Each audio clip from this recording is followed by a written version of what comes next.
Hello,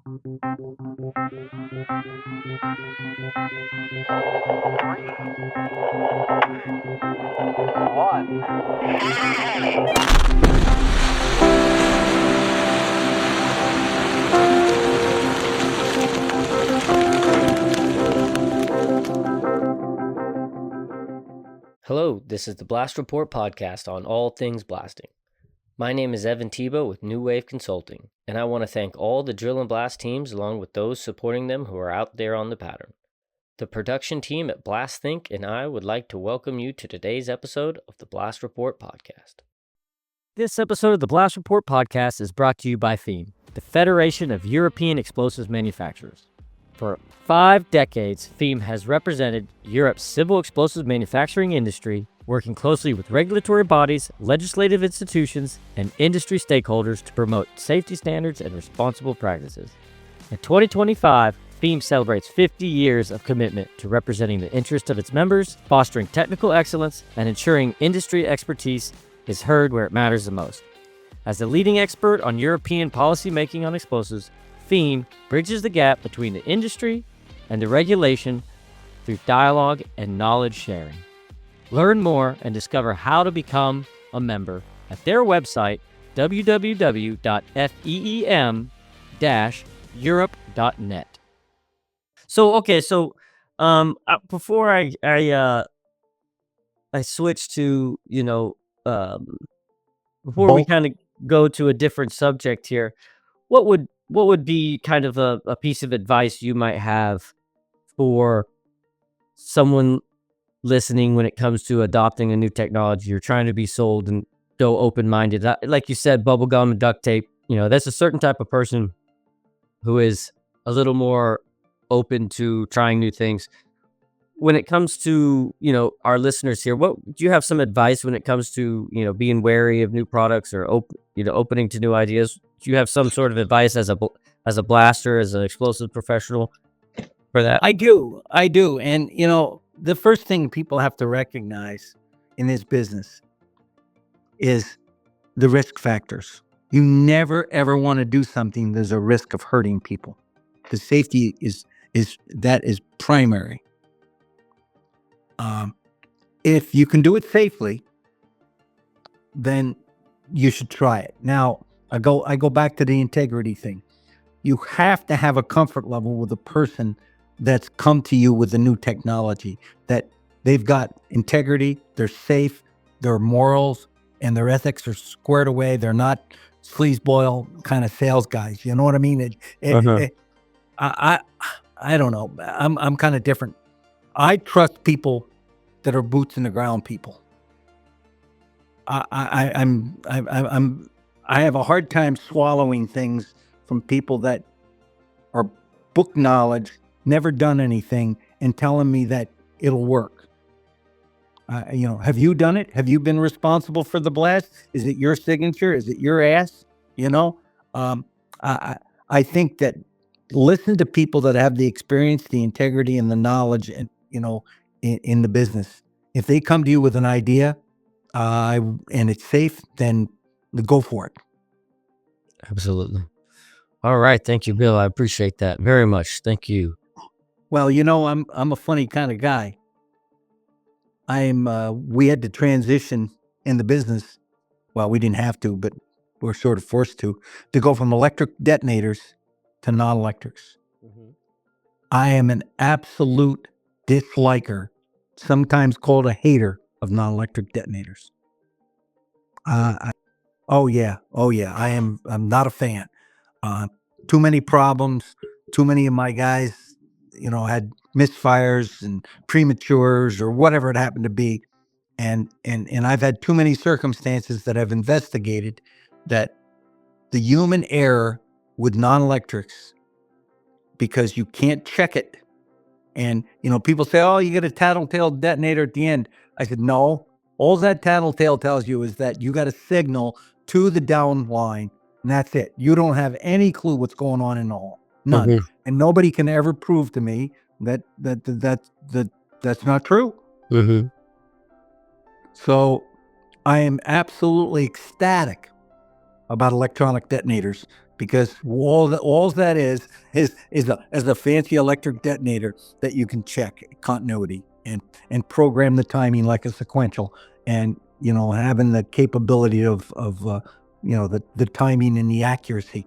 But it's an electric detonator concept. Mm-hmm. Am I wrong? No, you're not. You're not at all. And those machines, utilizing those machines, and well, I guess the big thing that you can't take a regular ohms meter to those, you'll fry the circuit, but if the chip will probably realize that it's trying to get some power and it's not good for it. But those machines that the drivers or whatever each company calls them, that you can check your detonator, you can check the amount of detonators on the circuit, you can check what number, you can check the delays in that order, you can check the ohms, the resistance in the wires, you can check which hole is the first hole in the pattern. You can even see where your pattern is on the screen, and you can start looking at it. It's an amazing technology, switching to electronic detonators, and I think that it's good that the entire industry is as a whole moving in that direction. From a safety perspective, again, safety is paramount. So to be able to check your detonators ahead of time and mitigate a misfire before it happens, to me, is what I would pay for with electronics. I'm that with you. To me is the hands down the best thing. The programmability, the reduced vibrations, there's huge benefits in that situation. But the fact of knowing whether or not you're going to have a misfire or not, in most of the situations, now there's still potentials for misfires or hang fires and things like that, or premature fires. But for the most part, you will know that you're going to have a cutoff, and you can manage that, and you know what hole it is. That's amazing. Yeah, and I don't care what in life you deal with. It's making the adjustments. If this was that easy, everybody could do it. Mm-hmm. But you have to be able to make adjustments based on unusual or irregular circumstances. I never thought I could do that because I didn't know I have a problem with non-electrics. So how can you make an adjustment if you don't know? Very true. So to this day, I hate non-electrics. I really do. I avoid them like the plague. But people call me ignorant and stubborn, but my safety is key to me. I don't care what it is. Safety is the most important thing, above profit, above loss, above anything else. Production, it's got to be safe. And that's just me. But that's No, that's how you get successful in this industry. That could be considered a dangerous one, even in now today's industry and statistics. But back in the day, even more. Would you say that? How would you comment on your adaptation to new products? You're talking about switching to WR from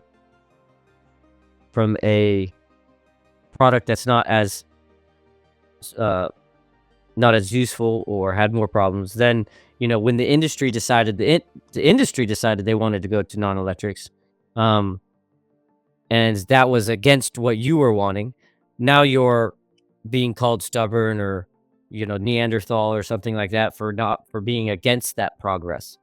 What's the pressure there on resisting that, knowing that, okay, that's the direction the whole industry is going, and you don't actually see that is safer or more useful? So you went from one way, you were being the more safe product, the cheaper product, but the more useful product. And then the industry went a different direction with detonators that you felt. Now, other people here who were involved, other people, even listeners here, who were people who were part of the non-electric push, not necessarily in order to offend them, but how did it feel for you to try to resist that change, and quite maybe ostracize yourself? What were there ways that you, and tools and methods that you utilized to not be pressured into that as much as you could? Well, I went to work for John Booya in Northeast Explosives from the bulk group, I moved from Oregon to New York, and my wife is from New York, which made her very happy. And, I had 3 girls and closer to family. But John Broy is the best guy I've ever worked with. We were and still are very close personal friends, but the respect I had for him and the integrity that I had for him. But he was behind me. So when we did shot service, I wanted to use electric caps with sequential. We thought, everybody in our team thought it was the safest way to go. But unfortunately, what happens is the economics come into play. So when you're bidding things by the ton or by the yard, and the electric cap production was reduced and the price subsequently went up and non-electrics were going down, the economic pressure from the customers really was starting to impact us. And it was a no choice situation. The availability of the product was diminished. You didn't have a choice. Yeah, when you start talking having an inventory, 16-foot, 24-foot, 40-foot, 60-foot, 80-foot, and 100-foot detonators in delays 1 through 2022, you get a lot of inventory. Mm-hmm. And, the turnover of that inventory did not meet financial standards. Then when the reduction of those manufacturing numbers came back, we were forced to go to non-electrics. They weren't available. The electrics weren't available. We couldn't get 100 foots. We couldn't in long delays. And then it was couldn't get 60 footers, and it wasn't an option or a choice that we made. It was industry pushed it based on economics. Mm-hmm. What are you gonna do? Yeah. Yeah, and when it comes to adopting that in your bulk, because then you said you moved to the bulk industry. What were you mainly focusing on in the bulk industry? I mean, the detonators wasn't the thing. Now you went from WR to now shooting bulk. What was your main goals there as in that industry, your field, let's say, expertise? Well, I think John chose me. I never really asked him why he chose me, but I think it's because I'm a step out of the box kind of guy. But I understood the quarries in the West. I understood the geology, but convinced people to go to bulk trucks, whether it be, and mostly it was blended emulsions. People were using bulk ANFO, but they weren't blending. Whether it be, a 30% emulsion blend to a 70% ammonium nitrate blend, or it was a 70-30 pumped product, especially in the Northwest where, you had a lot of wet holes. So you could expand the pattern, and I understood drilling and drill factors. And so the fact that you could increase productivity with a simpler, less laborious manner. The problem, it started years ago, getting people to carry 50-pound bags. Now they're 55s, but 25 kgs. But, drop trailers of bags versus tankers of bulk.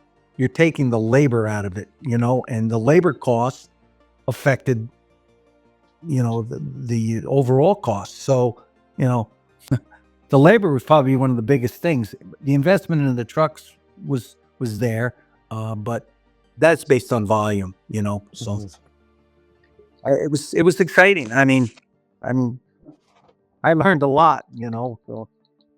Were you having some difficulties there? Were there any specific stories that you remember when you first switched over to introducing bulk in coming from back out west and going back to the Northeast? Were there any stories there that you can remember of that product application and trying to use that adoption? It's a pretty tough situation. No, it was interesting.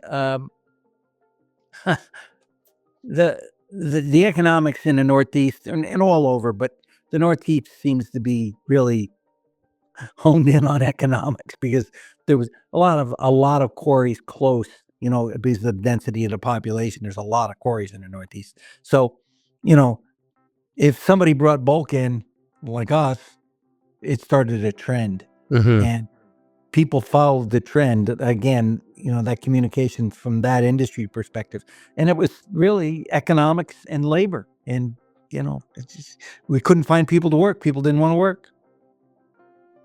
Where do you find laborers? And then, we got into the whole CDL hazmat, with transportation too. Now you're talking about, driving, dynamites and bags and tubes and all kinds of things, dimensional products versus the bulk truck. You didn't have that labor to load it and unload it and inventory it and count it. It's bulk. I mean, kind of self-sufficient.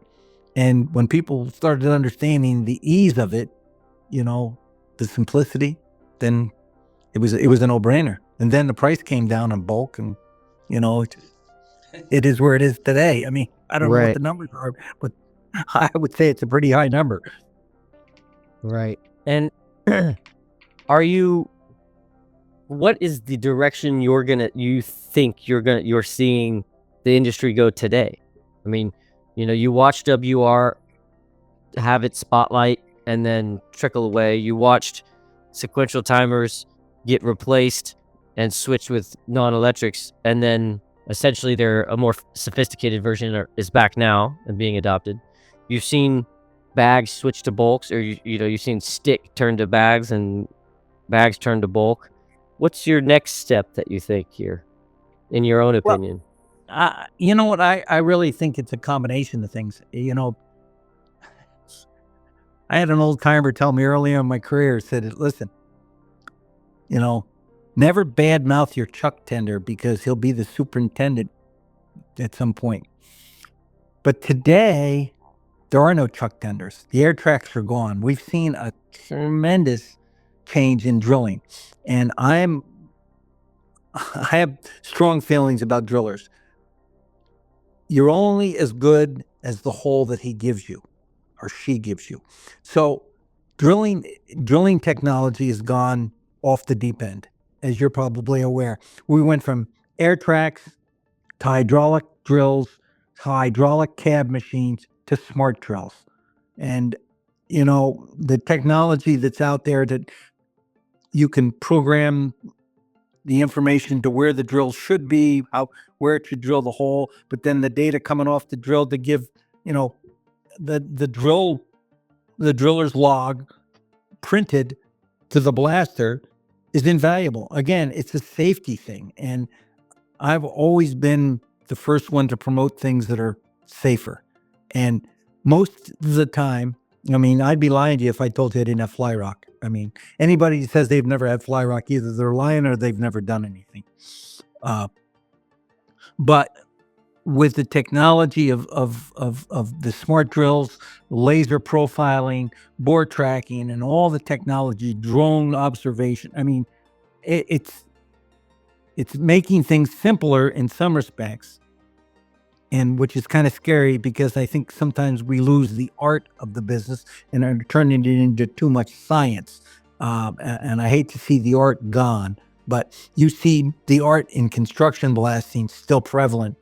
I'm not so sure about in quarries. I think it's become, I don't want to call it cookie cutter, but cookie cutter like, So I see the electronic detonators and software programming, fragmentation analysis, and all that technological stuff giving you information that you can make adjustments with. And it's all about adjustments. I don't care whether you're playing football, driving your car, or baking dinner, or loading a shot. If something changes, you have to know how to make the adjustment.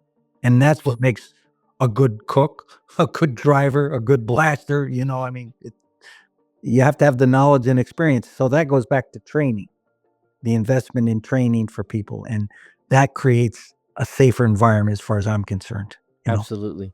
Now, would you say what's a parting advice for all of our listeners going into the future?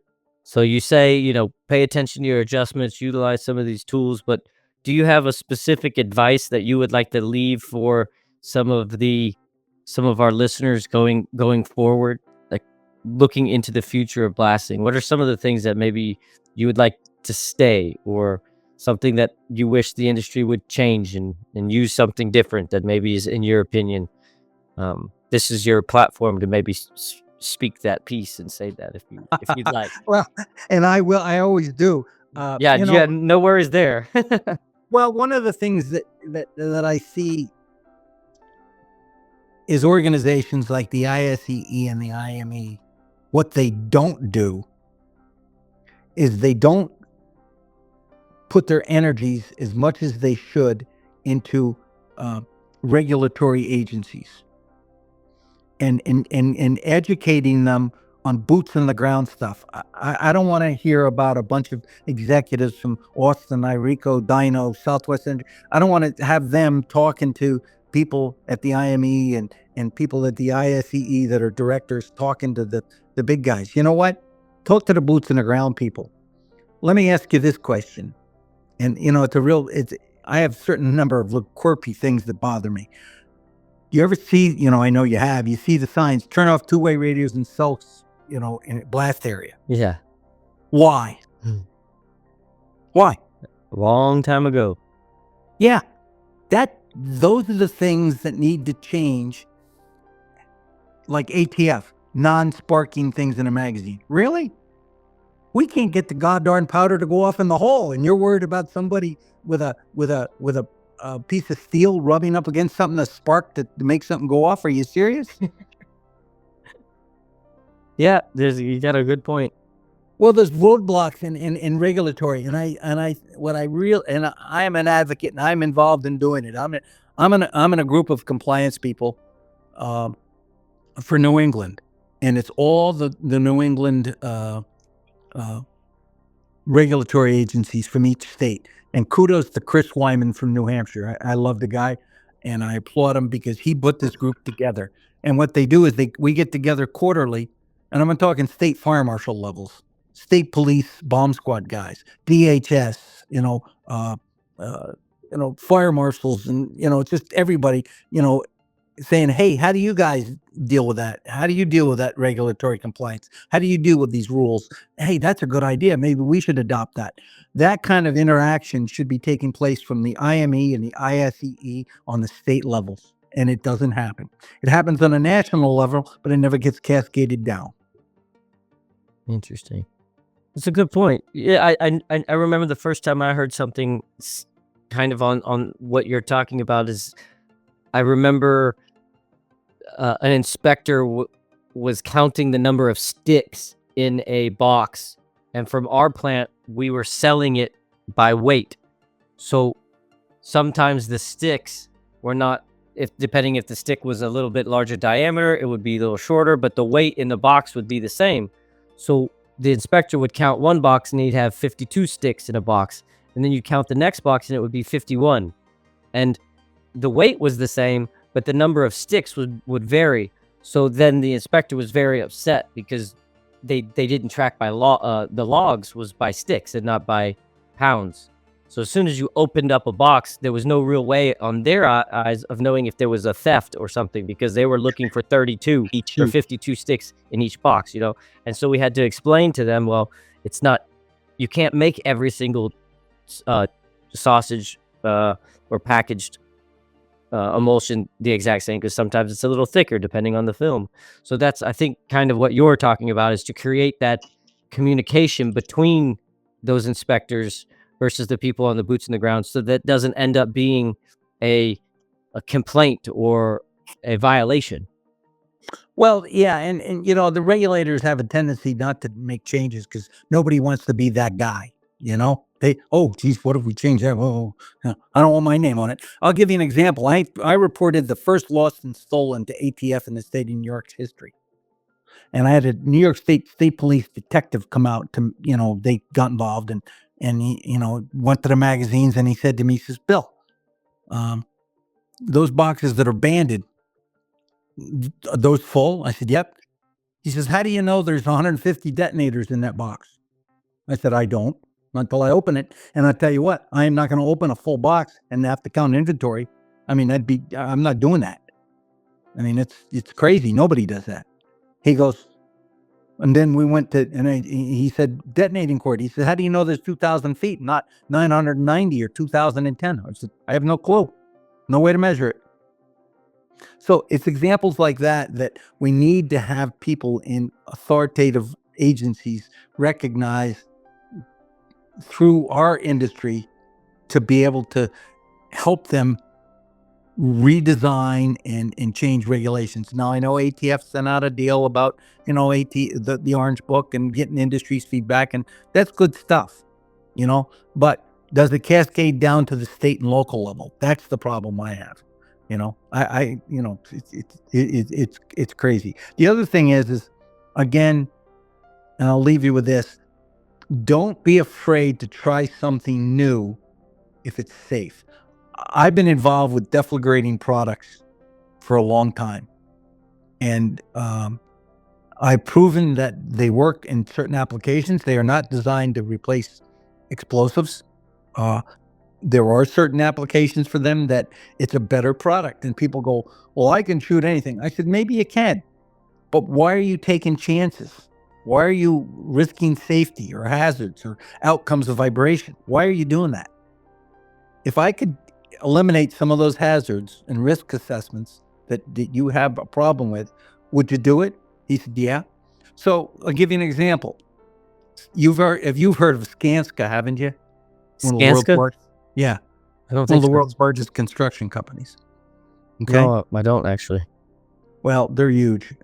And anyway, they're doing a job in New York City under 42nd Street, and they're hammering and using cutters and all kinds of techniques because blasting wasn't allowed. I had done training for the New York City unions. I do all their blasting training. And I brought up all the products because I want to expel to these guys anything and everything that you could potentially use. I'm not going to discriminate. I don't choose one product over another, Austin over Dino over, anybody. Mm-hmm. And this guy calls me up. He says, Bill, we got a problem down here. He's working for 𝗧𝗵𝗲, and he says, we should try this out. I said, let me put you in contact with the manufacturer. They went down, had a meeting, gave him a design. It was a tunnel round, 10 foot in diameter. And I train all the sandhogs, and this guy was a sandhog, and they did it.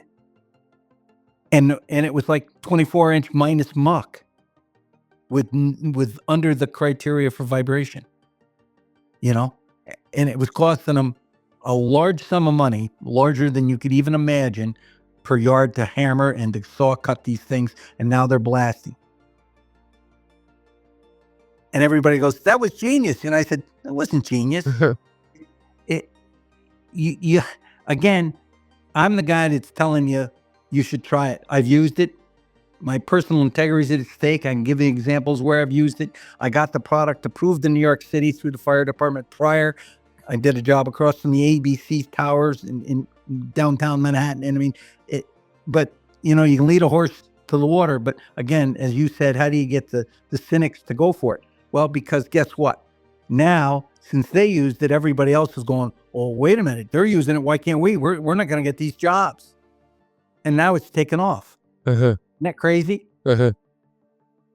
But little old me sitting over here in Cape Cod is making things happen that are earth-shattering. 𝗧𝗵𝗲 2 weeks later got product delivered in Sweden for an underground job they had. And they were absolutely amazed. They were like, I think, 18-inch minus in their muck piles underground.